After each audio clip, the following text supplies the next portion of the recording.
Ryan Donovan, 32, stood in the quiet of his Seaport Boston hotel suite on the night before his wedding, the city lights flickering through the window like distant stars. He felt his heart beat against a hidden truth he had uncovered earlier that evening. His life had been perfect, or so he had believed, built on trust in his fiancée, Claire Matthews, and in his father, William Donovan, a respected real estate broker whose word was as good as gold. Ryan had flown in from his condo in Back Bay that afternoon, excited to finalize last-minute plans with his father, who would walk him down the aisle tomorrow. They sat together at the small glass table, reviewing seating charts and floral arrangements, speaking in low tones about luncheon menus and vows, until William excused himself to the bathroom. The door closed, and Ryan's eyes drifted to his father's iPhone, lying unlocked beside his untouched coffee cup. He tried to look away, but a message notification glowed on the screen. "Thank you for last night, Dad. I can't wait to see you again. Claire." A chill ran through his veins. His breath caught in his throat as he tapped the message to open it. An unmistakable photograph showed Claire and his father in an intimate embrace in what looked like a hotel room that was not this one. The timestamp read 11:12 p.m., only hours before, and the photo metadata tagged it to a room number at the Charlatan Street Inn. He stared at the screen, mind racing, and remembered small oddities from recent weeks. Claire's sudden late-night work calls, his father's extra trips to meet clients, the secretive smiles they exchanged at family dinners. He had dismissed those signs as harmless. He trusted them completely. But now, their secrets lay bare in the palm of his hand. His training as a project manager kicked in. Don't panic. Record evidence. He used his own phone to photograph the screen, carefully capturing every detail. Her name, his father's name, the timestamp. He backed up the images to a secure cloud folder he controlled. Then a cold clarity settled over him. A reckless confrontation in this suite at midnight would be nothing more than an emotional outburst. Exactly what they might expect. Instead, he needed something precise and unexpected, a reveal planned to catch them off guard. He pushed back from the table, resolved to turn tomorrow's ceremony, the grand stage where he would pledge forever, into a venue for truth. He drafted a simple web page, uploaded the screenshots, and generated a QR code that concealed the link behind a promise of wedding memories. He printed 200 elegantly designed cards at the hotel business center, each inviting guests to scan for a surprise from the bride and groom. As he worked, the hum of the copier and the soft clacking of his laptop keys felt like prelude to a symphony of justice he was composing. By the time his father returned, Ryan had hidden every proof behind layers of planning. William smiled and nodded at his son's calm readiness. He had no idea that the man he raised was quietly rewriting the ending of his own story. And as Ryan turned out the light and slipped beneath the covers, Boston's skyline stood witness to a night full of secrets that would come undone with the dawn. The next morning, sunlight filtered through the stained glass windows of St. Mary's Church in Boston's North End as guests in fine suits and elegant dresses began to fill the pews for Ryan's wedding. From the moment he arrived, his heart thrummed with a quiet purpose, though his face remained composed beneath the tailored navy tuxedo. He watched as ushers guided relatives to their seats and as his mother, Eleanor, greeted long-lost friends, completely unaware of what lay ahead. Across the street, in the hotel suite reserved for the bridesmaids, Claire laughed and chatted while adjusting her lace veil, convinced that only joy and love awaited her that day.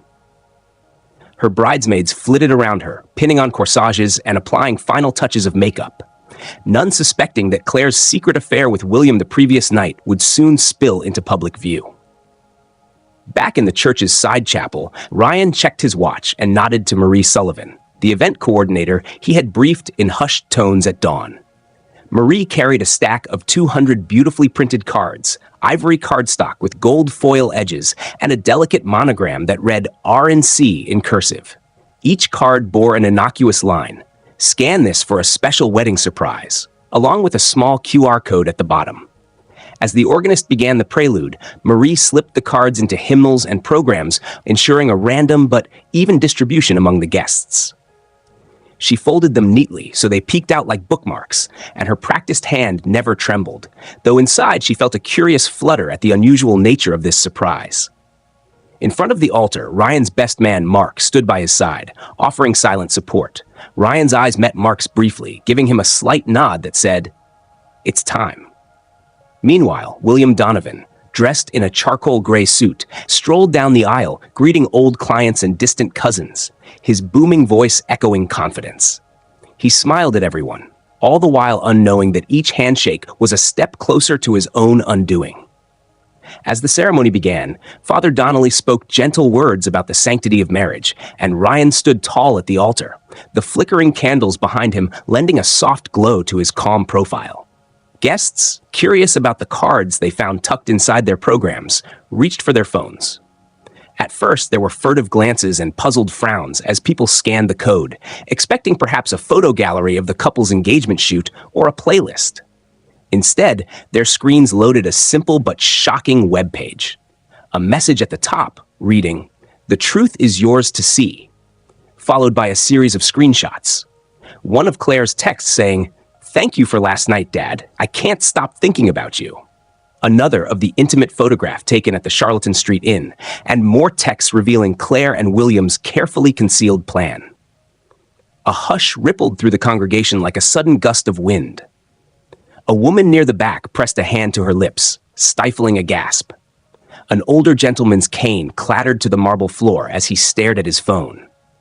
Ryan watched the transformation in the faces around him. Confusion giving way to shock, and shock to indignation. His mother's gentle greeting moments ago had turned into a look of anguish as Eleanor read the messages, her hand flying to her mouth. William's confident smile froze, and his face drained of color. Claire, still turned away, felt a sudden coldness when a bridesmaid tapped her on the shoulder. "Claire, you should see this." Claire's heart froze. She turned, her blue eyes widening as she saw program pages fluttering from trembling hands. She glanced toward Ryan, whose expression remained inscrutable, betraying not a hint of personal pain. Instead, he watched with the steady focus of a conductor guiding a silent orchestra of justice. Father Donnelly paused mid-sentence, eyebrows raised, unsure whether he should carry on. Mark's grip on Ryan's arm was firm, a reminder that Ryan was not alone. William rose unsteadily from the front row, mumbling excuses as he pushed past his stunned business associates to reach the altar. His lipstick-bright tie now looked garish against his ashen face. Claire stumbled forward, her veil catching on a pew as she tried to stammer explanations that died in her throat. The QR card's promise of a special surprise had become the vehicle for a betrayal laid bare to everyone present.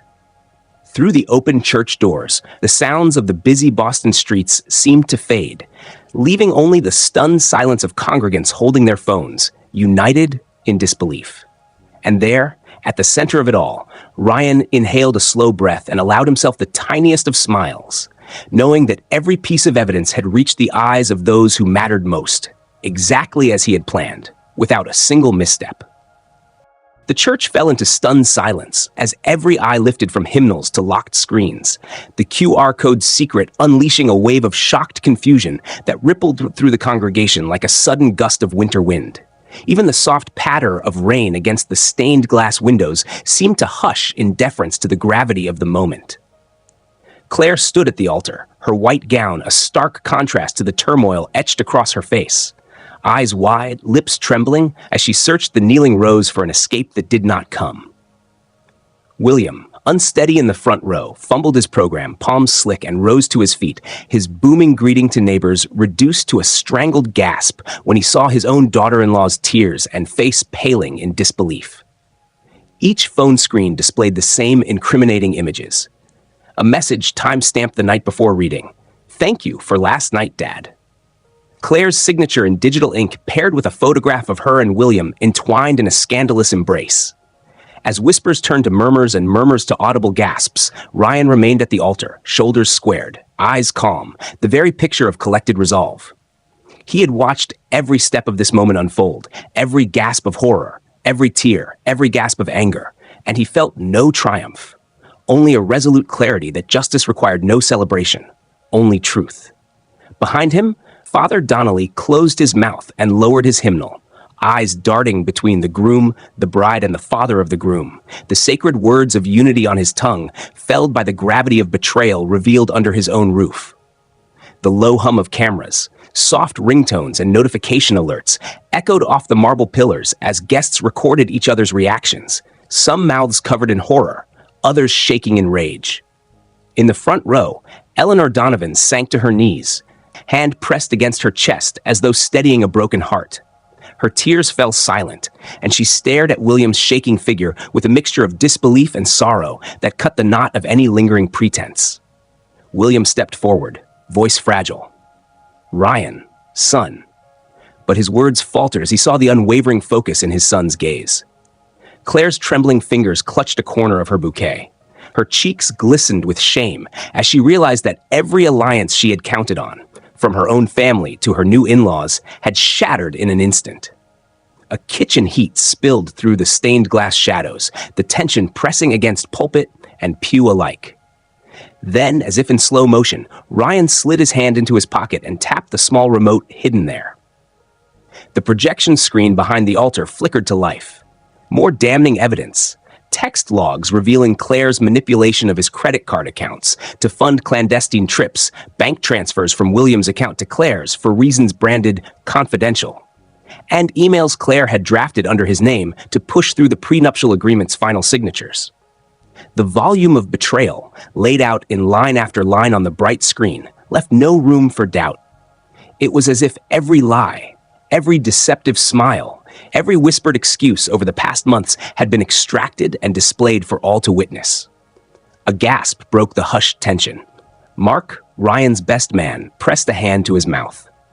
He had seen Ryan's preparation, but not its scope. Now he realized the full extent of the hidden plan.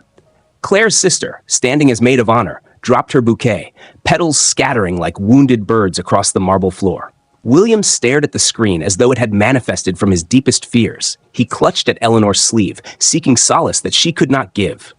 Angela Matthews, Claire's mother, whispered a choked, "How could you?" through tears that left wet crescents on her cheeks. And all the while, Ryan's voice, clear and even, cut through the chaos. "I invited you all here today, believing in promises, of love, of family, of integrity.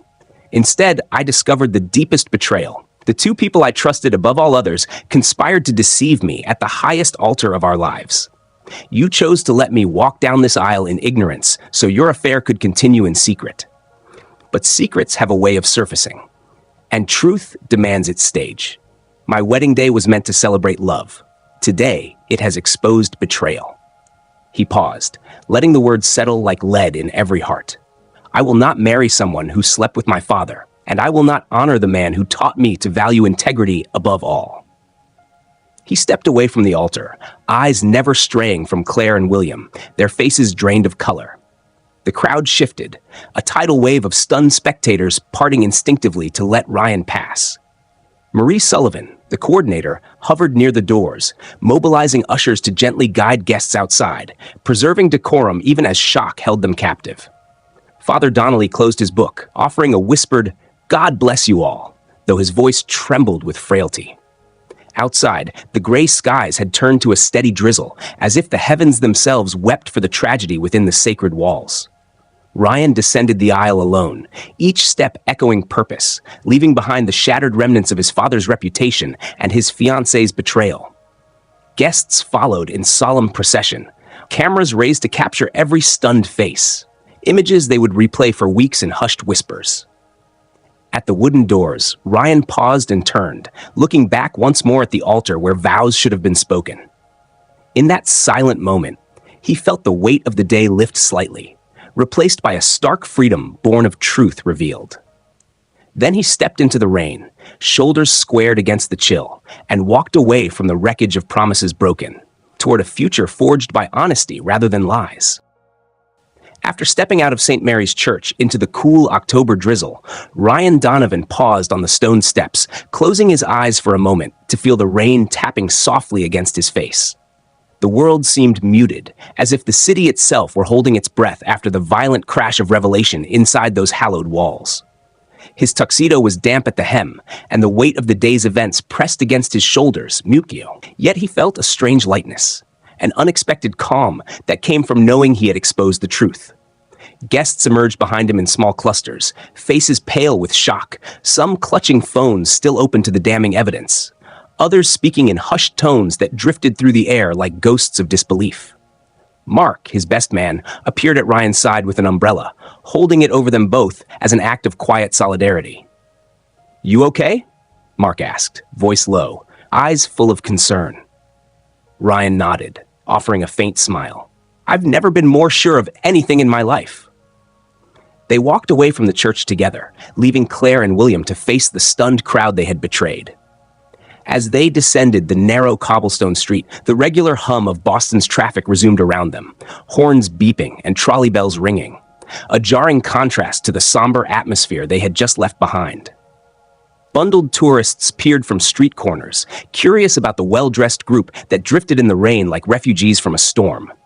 On a bench near the church entrance, Eleanor Donovan sat wrapped in her coat, shoulders heaving with quiet sobs. Ryan knelt in front of her, placing a gentle hand on her back.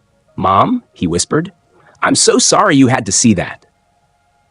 Eleanor took a trembling breath, lifted her tear-streaked face, and managed a fragile nod. "You did what you had to do," she said, voice choked. "I'm proud of you."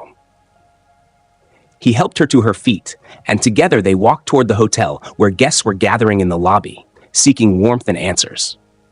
The reception area of the Seaport Boston Hotel was hushed, with staff offering champagne flutes and water as guests milled about, scanning their phones and exchanging incredulous glances. Ryan navigated the sea of shocked faces, each greeting him with a mixture of sympathy and defeat. His boss, colleagues from his software company, distant relatives flown in for the wedding, all drawn into the fallout of betrayal. Olivia Chen, his attorney, waited near the concierge desk, clipboard in hand, looking every bit the professional she was. As Ryan approached, she closed her folder and offered a small, understanding smile. "The media are swarming outside," she said in a calm whisper. "I've dealt with initial calls, no statements yet. We'll handle everything." Ryan nodded, grateful for her steady presence. "Thank you, and thank you for coming today." Olivia's eyes softened. "You did the right thing, Ryan. Now it's about moving forward." He ran a hand through his damp hair, then noticed Marie Sullivan bustling through the lobby, guiding guests toward a private conference room she had reserved for family only. Inside, a long table was set with coffee urns, pastries, and bottled water, a small island of normalcy in the swirling sea of scandal. As Eleanor, Mark, Olivia, and a handful of close relatives gathered around, Ryan gave a brief, composed account of the morning's events, ensuring they understood every step of his preparation. He explained how he had documented the messages, created the website, printed the QR cards, and coordinated with Marie to distribute them discreetly during the ceremony. His voice was steady, each word chosen carefully, as though he were presenting a project plan rather than recounting the most painful betrayal of his life. When he finished, the room remained silent for a moment before his sister, Emily, broke in. "I can't believe they would do this," she said, eyes narrowed. "I always thought Claire was charming, but this goes beyond anything I imagined." Olivia nodded, placing a comforting hand on Emily's arm. "We have evidence for everything," she said. "We'll make sure no one can twist the story." Ryan let the room's warmth settle around him, feeling gratitude and sorrow entwined within his heart. He excused himself for a moment, stepping back into the hotel's grand atrium, where he spotted a camera crew from a local news station pressed against the glass doors, their silhouettes dark against the lobby lights. He drew a steadying breath and turned his back on them, choosing to protect his private response from public spectacle. Instead, he sent a brief text to his boss. "Thank you for leaving room for me to explain. I will follow up later." Then, he returned to the conference room, closing the door gently behind him. As afternoon turned to early evening, the conference room became a hub of hushed planning. Olivia reviewed the legal steps to block any slander claims or attempts by Claire or William to misrepresent facts. Mark and Emily arranged for Ryan's tuxedo to be cleaned and replaced, anticipating that he might need a fresh suit for tomorrow morning's press conference he planned to hold at the company headquarters. Eleanor quietly spoke with Marie about rescheduling a small memorial service to acknowledge the day's losses. Her hopes for a wedding turned funeral for her son's dreams. Ryan listened, absorbing each detail, every gesture of support a balm against the fresh wounds of betrayal. Yet beneath the surface of legal maneuvering and media strategy, a deeper mystery lingered in his mind. How long had Claire and William been planning this? Had there been other coded messages, other hidden meetings he overlooked? He recalled the faint scent of William's cologne on Claire's clothes after family dinners, Claire's sudden insistence on handling all wedding finances through a separate account, and his father's cryptic comments about investments in locations that never materialized. These anomalies now took on a sinister cast, hinting at a more complex conspiracy. He resolved to dig deeper, quietly tasking Mark to help him comb through financial records and text logs to unearth the full extent of their deception. In the midst of this, Ryan's phone buzzed with a message from an unknown number. "You did the right thing. I know because I was next." The cryptic line made his pulse quicken. Another player in this drama, perhaps another victim, or maybe a conspirator with regrets. The number was untraceable, but the message underscored that secrets ran deeper than even he had imagined. He shared the note with Olivia and Marie, and they agreed to treat it as potential evidence, forwarding it to digital forensics. As night fell, Ryan finally allowed himself a moment alone in his suite, the same room where the betrayal first revealed itself. He poured a glass of whiskey, neat, resting it on the polished wood desk, and gazed out at the glimmering harbor lights. The rain had stopped, but the air remained crisp, filled with possibility. He lifted the glass and in a quiet soliloquy spoke to the empty room. "Trust was my foundation. They tried to destroy it, but I will rebuild it stronger." With that, he tossed back the whiskey, feeling warmth spread through him. He opened his laptop and drafted bullet points for tomorrow's press statement, determined to tell his side of the story with dignity and control. Then, he typed a final text to Mark. "Get some rest. Tomorrow, we finish this." Placing the phone face down, he turned off the lamp and slid beneath the crisp white sheets, mind still racing with plans and questions. Outside, Boston's night skyline glowed, its secrets hidden beneath layers of light and shadow, much like the mysteries Ryan now vowed to unravel, piece by piece, until every betrayal was accounted for and every truth laid bare. The next morning, Boston's sky was a bleak canvas of steel-gray clouds, but inside the headquarters of Donovan Tech, the atmosphere crackled with anticipation as staff and local reporters assembled for the press conference Ryan had scheduled, each wondering what he would say after the wedding day revelations. He arrived precisely at 9 a.m., dressed in a fresh navy suit, hair neat, eyes clear with purpose, and as he stepped up to the podium, the murmur of the crowd fell into a respectful hush, leaving only the click of cameras and faint drone of expectation, and he began with measured calm. "Thank you all for coming on short notice. Yesterday was the most painful day of my life, as I discovered that two people I loved and trusted had betrayed me in the worst way possible. I regret the necessity of exposing their actions so publicly, but I refuse to allow them to continue their deception." His voice remained steady as he recapped the bare facts: the affair between Claire Matthews and his father, William Donovan, their clandestine messages, the intimate photographs, and his decision to reveal the truth during the ceremony via the QR code cards. He emphasized that while the setting was a church, the principle at stake was universal: integrity, transparency, and accountability, qualities he vowed to uphold above all. And as he spoke, he saw nods of sympathy from colleagues and strangers alike, each moved by his dignity in turning personal horror into a broader lesson in ethics. He then announced the immediate suspension of his father's role on the Donovan Tech board, effective immediately, and the launch of an internal audit to ensure no further conflicts of interest had gone unnoticed, promising a full review of any financial irregularities Claire Matthews may have engineered when she had authorized transfers under his family account. He acknowledged that this process would be difficult, but insisted it was necessary to restore trust within the company and reassure shareholders and clients alike. Reporters scribbled furiously, some raising hands with questions. One asked about potential legal actions against Claire or William. Ryan replied that civil litigation was under consideration, but that for now, his priority was transparency rather than vengeance, trusting that the public record and the webpage would speak volumes about culpability. Another reporter queried the mysterious text he had received that morning. "You did the right thing." "I know, because I was next." Ryan paused, gaze sharpening, and admitted that he had received a message suggesting that there might be 8 other victims or conspirators, though he could not verify its source. He promised to cooperate with law enforcement and digital forensics to determine if additional wrongdoing had occurred, hinting that the full extent of the betrayal might reach beyond his immediate circle. As questions wrapped up, he closed with gratitude. "To my mother, my sister, my best friend, and my team, thank you for standing by me. I leave you with this.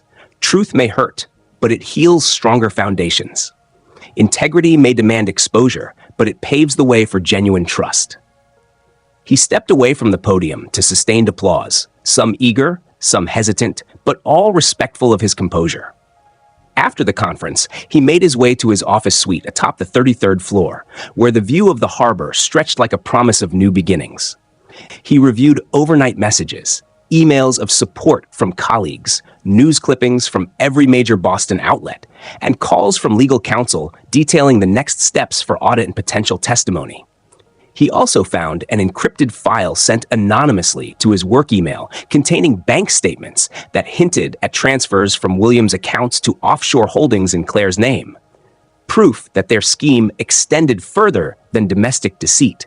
And he forwarded those documents to Olivia Chen with instructions to verify their authenticity. At lunchtime, Mark joined him in the glass-walled conference room, bearing a to-go box from a local deli. They ate quietly, side by side, watching sailboats drift on the Charles River, until Mark broke the silence. "You know, you're a better man than me. I'd have exploded in anger." Ryan shook his head gently, pushing aside the sandwich in favor of coffee. "Anger is easy. Planning, exposing, moving forward, that takes control." Mark nodded, offering a half grin. "Well, I'm proud to be on your team, boss." That evening, as the city lights shimmered on wet pavement, Ryan returned to his Back Bay condo for the first time since his abrupt departure. The place felt different now, hollowed by memory but ready to be refilled with new ones. He sat at his kitchen island, smartphone in hand, reviewing the cryptic message again. "I was next." He dialed the number, which rang only once before disconnecting. Undeterred, he tapped into his company's cybersecurity logs to trace the IP address, discovering it originated from a public Wi-Fi network near Cambridge, too broad to pinpoint, but confirming that someone beyond Claire and William had reason to reach out. A shiver of unresolved mystery ran through him, but he felt a familiar spark of determination. Unveiling the architects of betrayal was not yet complete. He drafted a notice to Donovan Tech's staff, informing them of an internal task force to investigate potential accomplices, inviting anyone with information to come forward, promising confidentiality and protection. Before bed, he called Olivia, sharing his findings, and arranging a meeting with a private investigator recommended by Mark's uncle in the Boston PD, someone skilled at digging into complex webs of deceit. He then took down the QR code cards from the hotel's business center, carefully bagging a set labeled as evidence, and locked them in his safe alongside the iPhone screenshots, bank statements, and message logs. Each piece of paper and pixel a testament to the betrayal he had endured. As he lay in bed, sleep eluded him, his mind racing with questions. Who else knew? Who else might have been hurt? And who would rise to stop him as he peeled back each layer? But amid the uncertainty, he felt a steady conviction. Truth was a blade that, once unsheathed, cut through lies until nothing false remained. And so, in the stillness that followed, he closed his eyes, ready to face whatever dawn might bring, knowing that the final chapter of this mystery had yet to be written, and he would see it through, line by line, until every hidden betrayal saw the light.